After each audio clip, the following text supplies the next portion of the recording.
I'm Abigail Parker, 34. A finance manager in Indianapolis, always putting out fires at work, but nothing prepared me for the blaze waiting at my dad's 55th birthday party. I rushed to the upscale restaurant downtown, already late from a client crisis. The place was buzzing, but when I walked in, my family was done eating plates, cleared wine glasses empty. My mom slid a bill across the table, $5,500. My jaw dropped. Before I could speak, my older brother smirked. "That's for you, Abby." The table erupted in laughter, my parents, my brother, even the cousins, everyone but me. I stared at the bill, my hands shaking, their chuckles echoing like a bad joke. They'd ordered the priciest steaks, the fanciest wine, knowing I'd show up late. I was their go-to fixer, the one who always paid. But this time, something snapped. I didn't just see a bill. I saw years of their demands piling up: car repairs, medical bills, my brother's endless business ventures. I wanted to scream, but instead I pushed the bill back. Their laughter stopped. I walked out, heart pounding, knowing this was just the start. A few weeks later, things got worse, way worse. If you've ever felt like your family's personal bank, hit that like button, subscribe, and share your story in the comments. Trust me, you'll want to hear what happened next. Growing up in a worn-out house in Indianapolis, I always felt like the family fixer. Our two-story home on the edge of the city had peeling paint, a leaky roof, and a furnace that groaned louder than my father's complaints. My father, Henry, was a truck driver until his knees gave out at 50, forcing him to retire early. He'd spend his days in a recliner, scrolling through cable channels, grumbling about bills. My mother, Betty, worked long shifts at a supermarket, ringing up groceries with a tired smile. Then there was my older brother, Daniel, 36, still living in our parents' basement, chasing dreams as a freelance graphic designer, but never landing steady gigs. I was the odd one out. The only one who made it to college, got a finance degree, and landed a solid job as a finance manager. That success came with a price. It started small. A few years back, my father called, saying his hospital visit for a knee scan cost $2,000. I wired the money, thinking it was a one-time thing. Then my mother needed $500 for a new fridge when theirs died. I covered that too. Daniel was the worst, always pitching some new business idea. I bought him a $1,500 laptop to launch his career, only for him to spend most of his time gaming. The biggest hit was $3,000 for a new roof after a storm tore through our street. I didn't mind helping at first. They were family, and I felt like I owed them for getting me through college, though I'd paid my own way with scholarships and part-time jobs. But the requests never stopped. Every month it was something new: a car repair, a utility bill, or another of Daniel's investments. My bank account was bleeding, and I barely had savings left. I'd lie awake at night, my stomach in knots, wondering how I'd cover my own rent if I kept bailing them out. My father would call, his voice heavy with guilt. "Trips, Abby. You're doing so well, can't you help your old man out?" My mother was subtler, dropping hints about how family sticks together. Daniel didn't bother with guilt. He'd just text, "Yo, Abby, spot me a few hundred." I hated saying no. Every time I tried, their disappointed sighs or sharp comments made me feel like the selfish one. The worst part: they never asked how I was doing. My job was brutal: long hours, endless client demands, but they didn't care. To them, I was a walking checkbook, the one who'd always say yes. I started dreading their calls, my phone buzzing like a warning signal. I'd check my bank balance, obsessively watching my dreams of buying a house slip further away. Once I mentioned to my mother that I was saving for a down payment. She just laughed and said, "Oh, Abby, you'll get there someday after you help us with the electric bill." It stung, but I still sent the money. I wasn't sleeping well anymore. My boss, noticing my distraction, pulled me aside and asked if everything was okay. I brushed it off, but inside I was crumbling. I wanted to tell them to stop, to figure out their own problems, but the guilt was suffocating. What kind of daughter, what kind of sister says no to family? I kept telling myself I could handle it, that I'd find a way to balance their needs with mine. But deep down, I knew something had to give. I couldn't keep being their safety net forever. But everything truly exploded on my dad's 55th birthday. I was stuck at work untangling a client's mess. A major account had gone haywire, and I spent hours on the phone calming an irate investor while my inbox overflowed. By the time I glanced at the clock, it was past 7. My father's birthday dinner at an upscale restaurant downtown was already underway.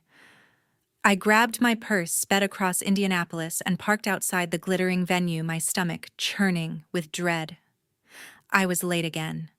I smoothed my blazer, took a deep breath, and walked in, hoping to slip into the celebration unnoticed. The private dining room was alive with chatter.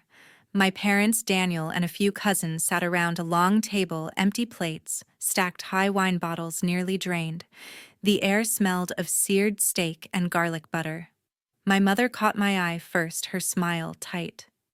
"Abby, you made it," she said, her tone more accusing than welcoming. I apologized, citing work, but Daniel cut me off. "Always the big shot, huh?" he said, leaning back with a smirk.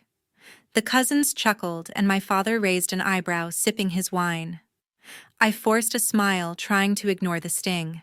I sat down, expecting to join the toast for Dad's 55th. Instead, my mother slid a leather folder across the table. "Here's the bill," she said, her voice calm but pointed. I opened it and my heart stopped. $5,500, filet mignon for 10 bottles of vintage Cabernet lobster appetizers, the works. I looked up, stunned.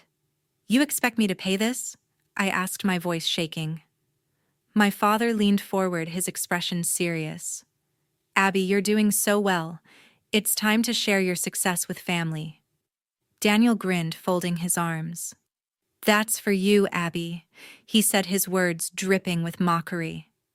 The table burst into laughter, the sound grating against my nerves. My hands trembled as I gripped the folder. This wasn't just about the bill. It was every time I'd bailed them out, every dollar I'd sent without question, every sacrifice I'd made to keep them afloat.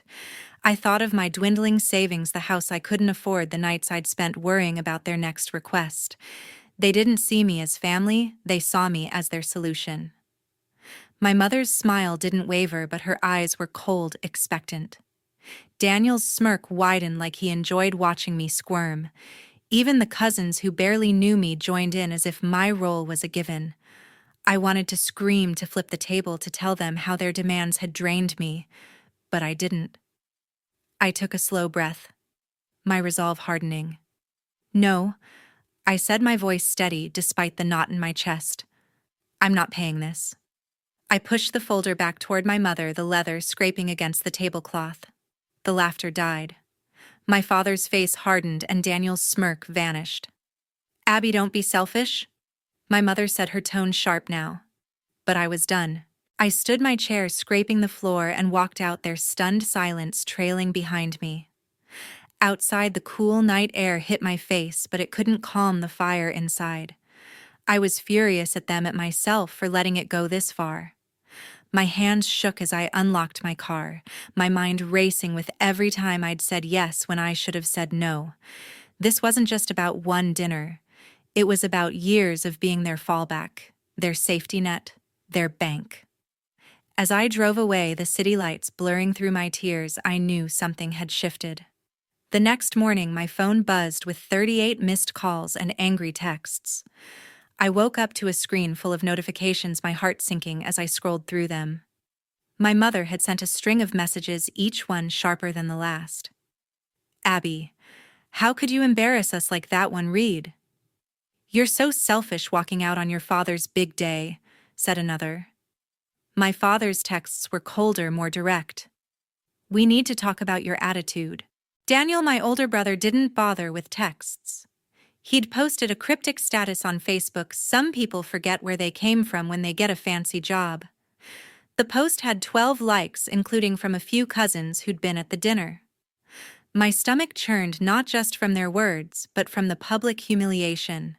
They were painting me as the villain, and it was working. By noon, my inbox pinged with an email from my father.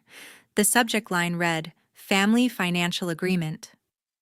I opened it expecting an apology or at least an explanation. Instead, it was a typed document, formal and cold, outlining a plan for me to contribute $1,000 a month to support the family. My father wrote that it was my duty, given my success, to help with their expenses, groceries, utilities, even Daniel's business needs. He ended with, "We've always been there for you, Abby. It's time to give back." I stared at the screen, my hands trembling. This wasn't about love or family, it was a demand dressed up in obligation. I couldn't focus at work. My boss noticed my distraction, asking if I needed a break, but I brushed it off. The weight of their messages pressed down on me, each one a reminder of the guilt I'd carried for years.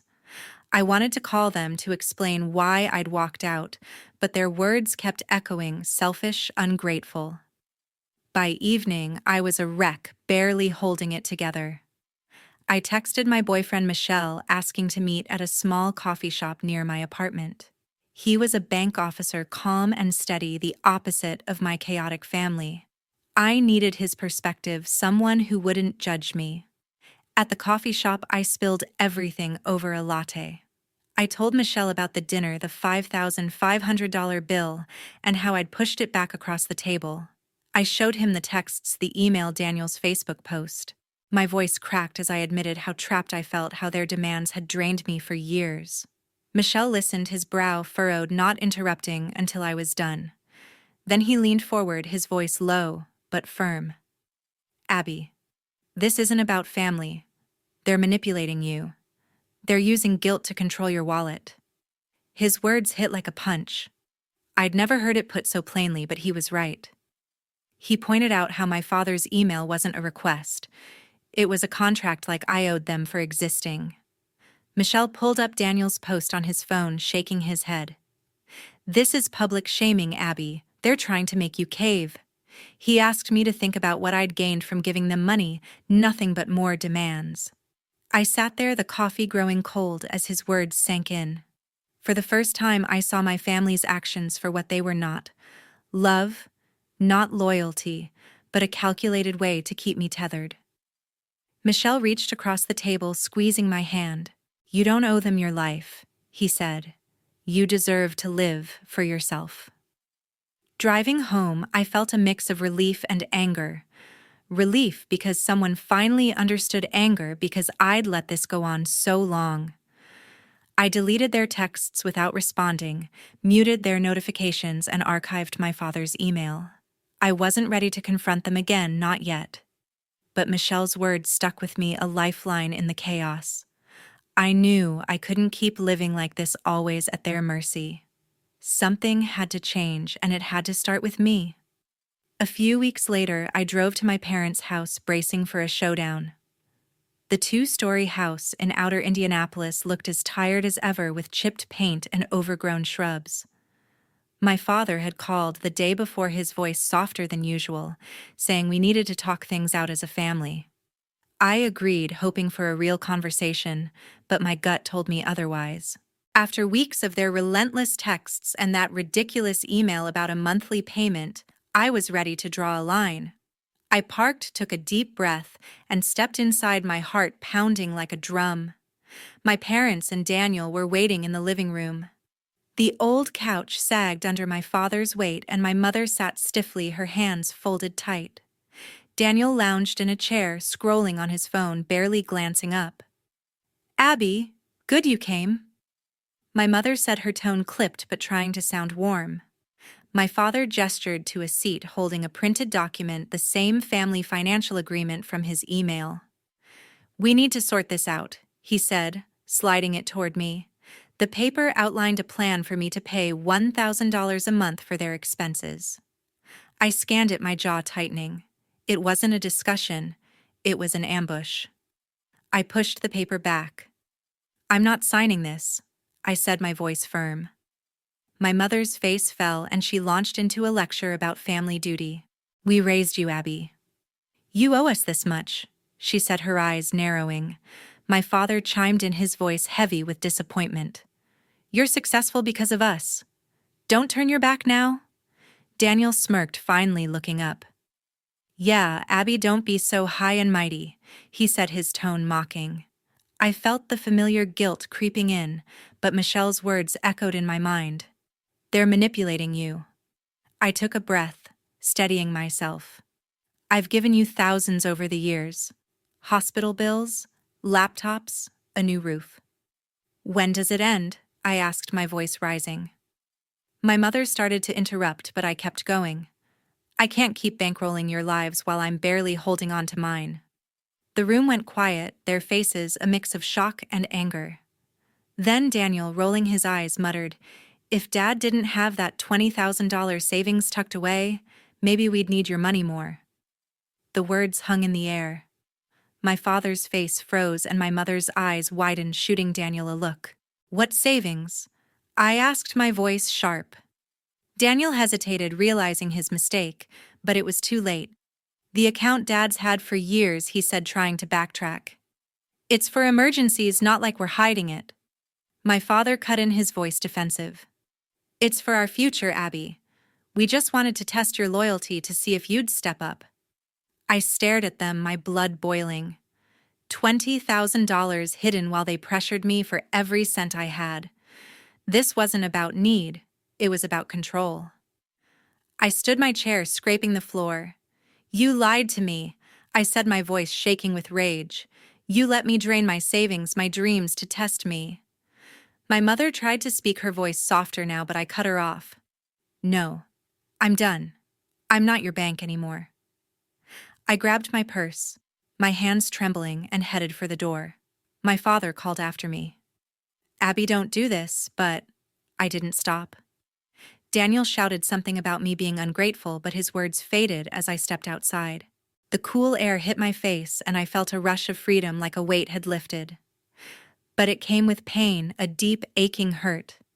These were my parents, my brother, the people I'd loved and sacrificed for. And they'd played me, used my guilt to keep me tethered.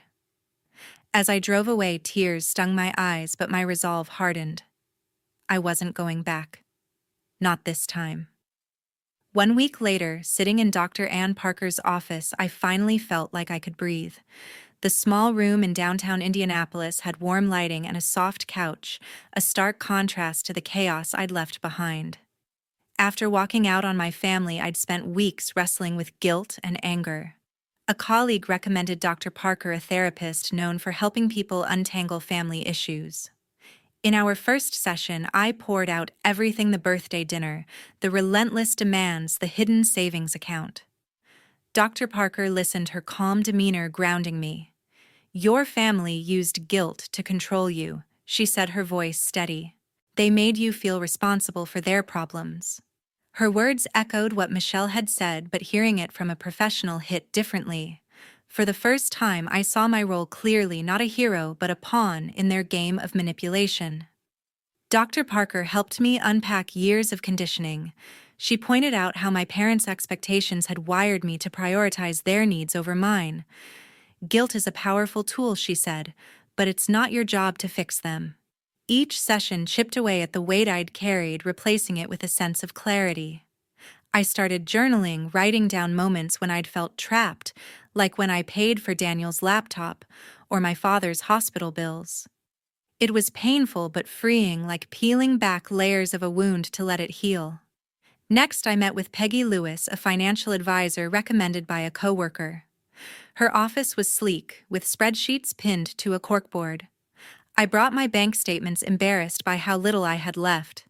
Peggy didn't judge. She went through my records, her pen moving quickly, and tallied up every dollar I'd given my family: $2,000 for my father's medical scan, $1,500 for Daniel's laptop, $3,000 for the roof, plus countless smaller amounts.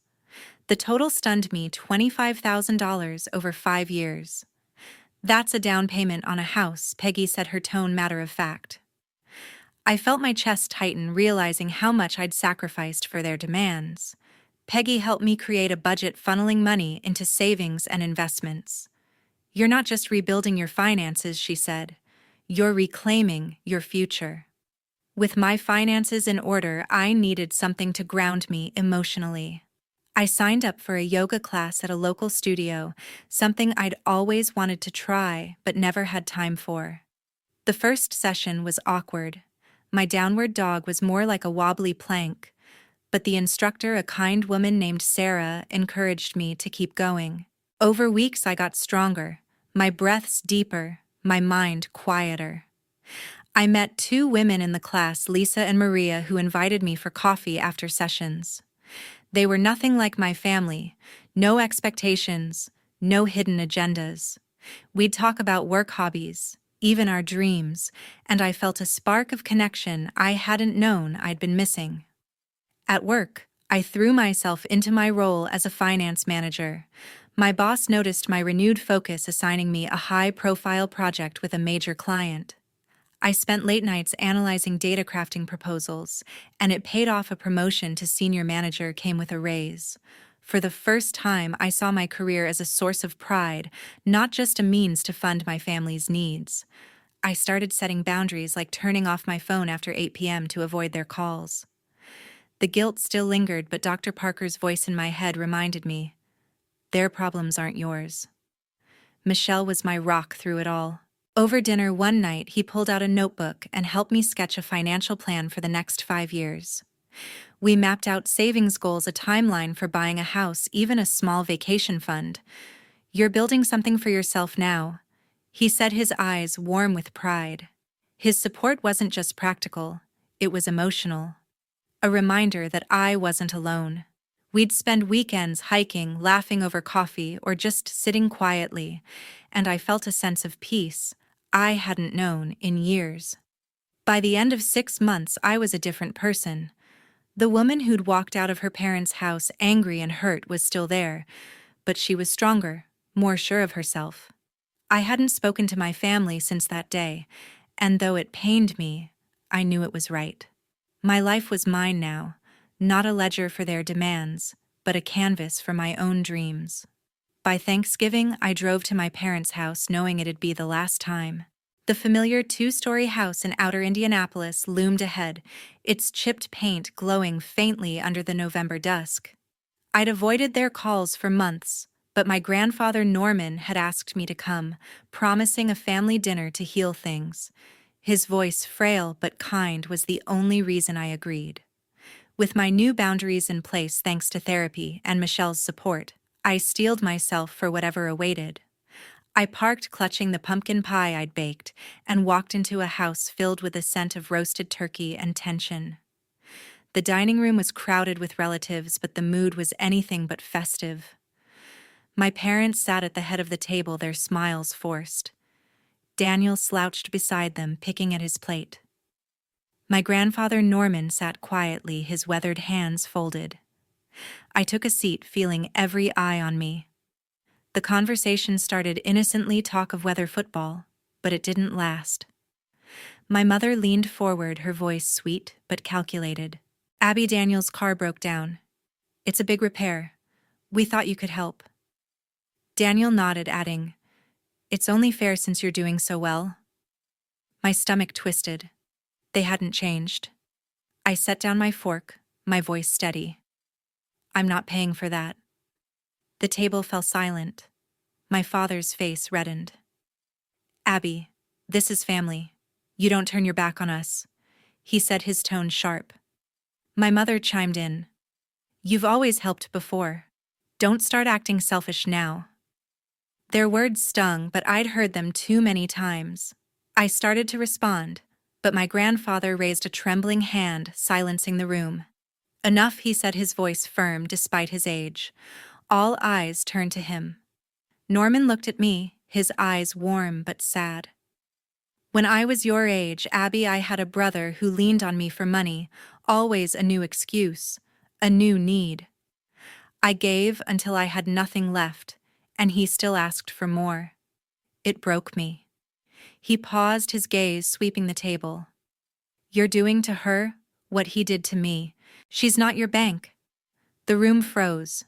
My mother's face paled and Daniel shifted uncomfortably. My father opened his mouth to argue, but Norman cut him off. Let her live her life, he said, his voice cracking with emotion. I felt tears prick my eyes not just for his words, but for the weight of his own regret. I stood, my heart racing but resolute. I love you all, but I'm done being your solution, I said, looking at my parents and Daniel. I'm not coming back. My mother gasped, her hand flying to her chest. Daniel scoffed, muttering, "Good luck on your own." My father just stared, his jaw tight. I turned to Norman, squeezing his hand, and walked out the door, clicking shut behind me. The cold air hit my face, but inside, I felt a spark of freedom tempered by grief for the family I'd hoped they could be. Months later, I heard through a cousin that my parents had lost their house. Without my financial support, they couldn't keep up with the mortgage and moved to a small rented apartment downtown. Daniel, no longer propped up by my money, took a job as a warehouse worker, his business ideas fizzling out. The news didn't bring joy, it hurt knowing they were struggling. But it also confirmed what I'd suspected: they'd relied on me to avoid their own responsibilities. Meanwhile, I closed on a one-bedroom condo in a quiet Indianapolis neighborhood. The day I moved in, Michelle helped carry boxes, his laughter filling the empty space. We painted the walls a soft blue, hung photos from our hikes, and planned a small housewarming with my yoga friends Lisa and Maria. My job as a senior finance manager kept me busy, but I made time for yoga therapy and quiet evenings with Michelle. For the first time, I felt at peace, not because everything was perfect, but because my life was finally mine.